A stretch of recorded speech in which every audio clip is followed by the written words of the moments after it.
कहानी का नाम ससुराल आकर बिगड़ गई है। परिधि की शादी को कई साल हो गए थे।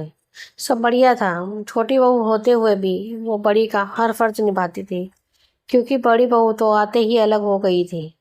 परिधि के सास ससुर को हर काम के लिए परिधि ही अच्छी लगती थी, फिर भी वो उसकी बुराई करना नहीं छोड़ते थे।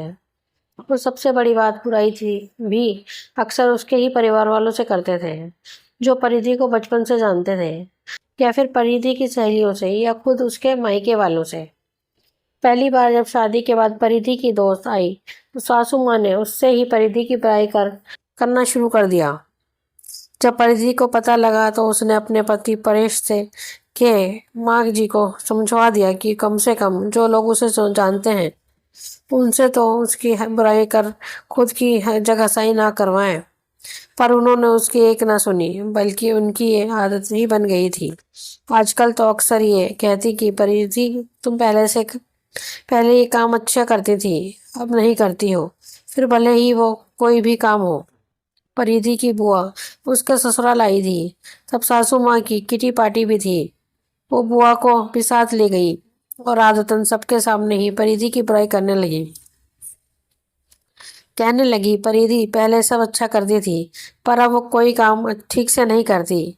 ना ठीक से रोटी बनाती है, ना सब्जी, ना अच्छे से कपड़े पहनती है, ना बच्चों का ख्याल रखती है। वो और कुछ बोलती इससे पहले ही परिधि की बुआ बोल पड़ी, लगता है ससुराल में आकर बिगड़ गई है, क्योंकि हमारे घर की तो वो बड़ी बेटी है और सारा घर का और ऑफिस दोनों अच्छे से संभालती थी, और बड़ों से लेकर बच्चों तक सभी का ध्यान भी रखती थी।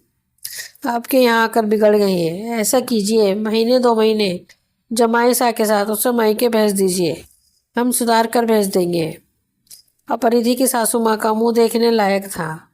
उन्हें बोलने के लिए शब्द नहीं मिल रहे थे। वो बस फिर उठकर चली गई, ये कहकर कि आती हूँ, जरा कोई बुला रहा है। और परिधि की बुआ बुआ जी बस मुस्कुराकर रह गई थी। दोस्तों, आपको ये हमारी कहानी कैसी लगी प्लीज़ कमेंट में हमें ज़रूर बताएं। अगर कहानी पसंद आए तो लाइक एंड सब्सक्राइब करें और बेल आइकन दबाना ना भूलें। धन्यवाद।